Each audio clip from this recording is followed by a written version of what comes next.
திருக்கோளூர் பெண் பிள்ளை ரகசியம் 25வது வாக்கியம். அனுயாத்திரை செய்தேனோ அணிலங்களைப் போலே. அடுத்தாப்புல திருக்கோளூர் பெண் பிள்ளை என்ன சொல்ல போறா? அணில் மாதிரி நான் கைங்கரியம் பண்ணல அப்படின்னு சொல்ல போறா. அணில் என்ன கைங்கரியம் பண்ணித்து அப்படின்னு இப்ப நம்ம பார்க்கலாம். இது ஒரே ஒரு வாக்கியத்துல இந்த தொடருக்கு நம்ம மீனிங் சொல்லிடலாம். ஸ்ரீலங்கா போறதுக்காக ராமர் சீதையை மீட்கிறதுக்கு போறார், அங்க பாலம் கட்டுறார் அப்படிங்கிறது எல்லாருக்கும் தெரியும். அந்த இடத்துல குரங்குகள்லாம் மலையெல்லாம் பேத்து எடுத்துன்னு வருது. அப்ப அணில் என்ன பண்ண போறது அப்படின்னு நம்ம இப்ப பார்க்கலாம். அணில் அங்க இருக்கிற கடல்ல தண்ணியில குளிச்சுட்டு முதுகுல நிறைய மண்ணை அப்பிண்டு மண்ணு மேல நல்லா புரண்டு மணல் மேல புரண்டு அந்த மணலை கொண்டு போய் அந்த கல்லு மேல போட்டு கைங்கரியம் பண்ணித்து அப்படிங்கிற மாதிரி நமக்கு இந்த கதை சொல்றது.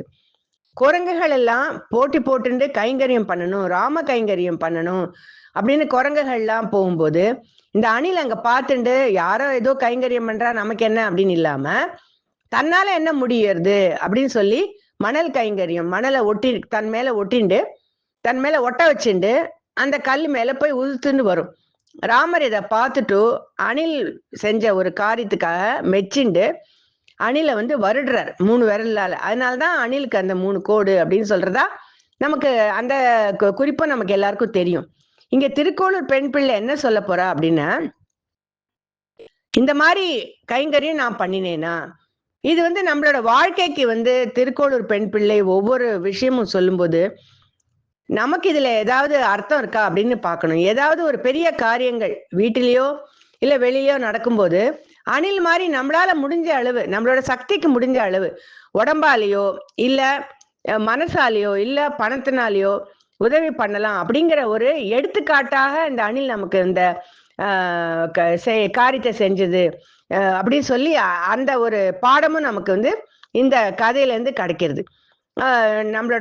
நான் எப்போதுமே என்னோட ரெக்கார்டிங்ல எல்லாத்துலயும் நான் என்ன சொல்வேன்னா, புராணங்களோட கதைகளையோ இதிகாசங்களோட கதைகள்லயோ நம்ம வெறும்னா பார்த்துட்டு போறதை விட அதுல இருக்கிற தமிழை ரசிக்கணும், அதுல இருக்கிற அர்த்தத்தை ரசிக்கணும், அதுல இருக்கிற பக்தியை நம்ம மேற்கொள்ளணும் அப்படிங்கிற ஒரே ஒரு உத்தேசத்தோட தான் நான் ஒவ்வொரு வாக்கியத்தையும் நான் அந்த மாதிரி ரசனையை நமக்கு வளர்த்துக்கணும், நம்ம வளர்த்துக்கணும் அப்படிங்கிற ஒரே ஒரு வேண்டுகோளோட தான் இந்த வாக்கியத்தை நான் திருக்கோளூர் பெண் பிள்ளை சொல்றதா முடிக்கிறேன்.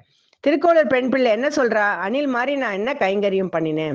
ஒவ்வொரு வாக்கியத்திலயும் அவ ஒவ்வொருத்தரையும் பார்த்து நான் இவாளை கம்பேர் பண்ணா நான் ஒண்ணுமே இல்லை, அதனால நான் இந்த ஊரை விட்டு போறேன் அப்படின்னு அவ சொல்லும்போது நம்ம இவளோட வார்த்தைகளுக்குள்ள அர்த்தத்தை புரிஞ்சுண்டு நம்ம முன்னேறணும் அப்படிங்கிற மாதிரி நான் சொல்லி அடுத்த வாக்கியம் என்ன சொல்ல போறா அப்படின்னு அவளோட எதிர்பார்த்துட்டு இருக்கேன்.